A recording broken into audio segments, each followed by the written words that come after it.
It's not long since first affordable video games came out, and with the video games came the gamers. When you hear the word gamer, you might automatically think of a teenager playing video games in a garage, but times have changed. Now the average gamer is about 31 years old, and gaming tournaments are bigger than ever.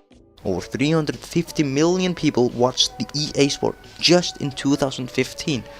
If that was a country, it would be the third biggest country in the world.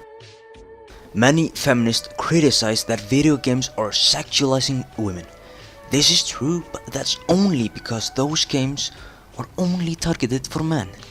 When games are blamed for being the cause for rape, that's over the line. First of all, rape has gone down since after the release of video games, and second, it's nonsense to blame video games for something as horrible as rape. Many video games are violent. This has some people thinking that gamers are violent and even terrorists. This is not true.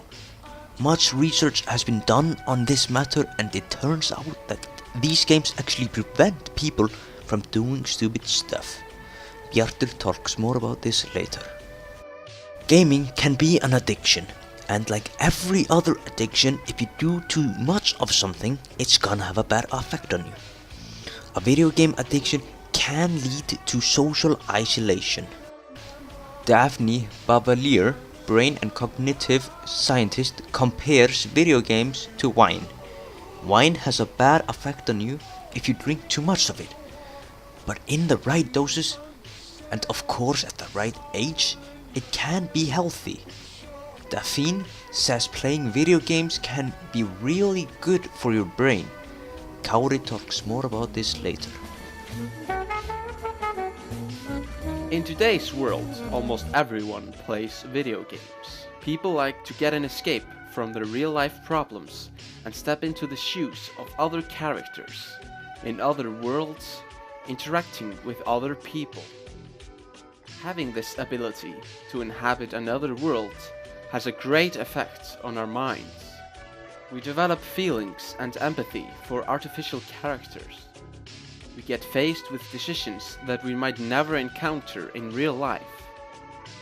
Your objective in a game might be to stop aliens from performing genocide on the human race.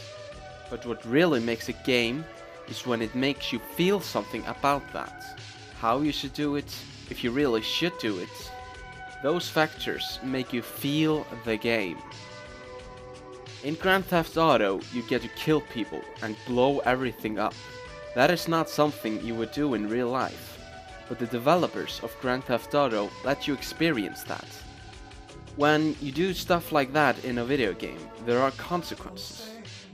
You shoot a police officer, other police officers come after you and shoot you even more. Actions have consequences. And you learn that doing crazy actions has bad effects on your character. I'm in no way saying that Grand Theft Auto makes you a better person. Your actions in the game might work out for your character in the end, but if you would perform these actions in real life, your life would be ruined. If you think it's rational to do all those crazy things for real, your head is already pretty messed up.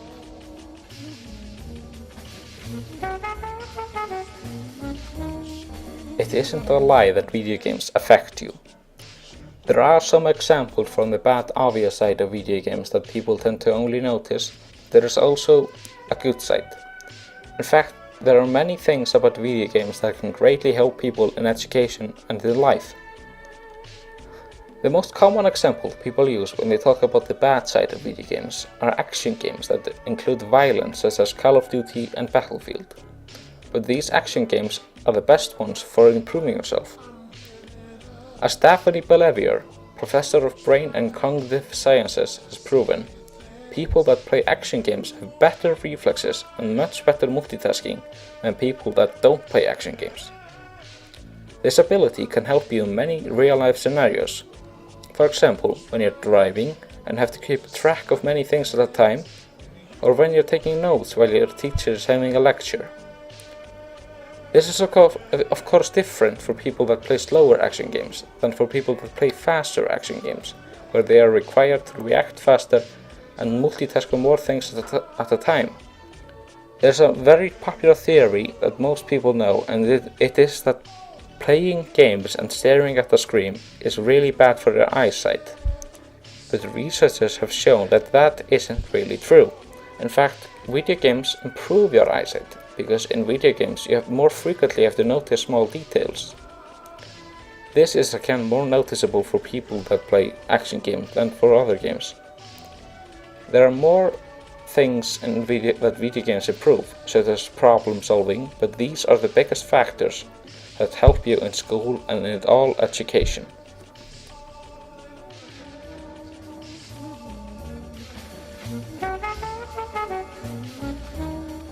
As with many things, there are good and bad sides to video games, but many people only see the bad sides, since those are the most obvious and noticeable. My opinion on the matter is that the positive effects of video games are great, but the negative effects can be horrible. The positive effects can include enhanced reaction time, instruction following, and problem solving, which are all good skills to have.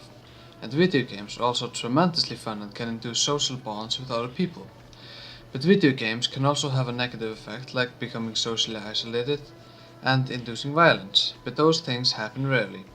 But it seems that some people start to blame video games for something bad that happens, but forget that those things also happened a lot when video games weren't around. It is also strange how a lot of people judge people who play video games 2 to 3 hours a day and say that they are wasting their time, but they watch brainless TV content for 2 hours a day as well. So there can't only be negative or positive effects of video games. They will always both be there, and there will always be crazy people who will do something bad that they saw in a video game. But we need to stop blaming bad things on video games and those that play them.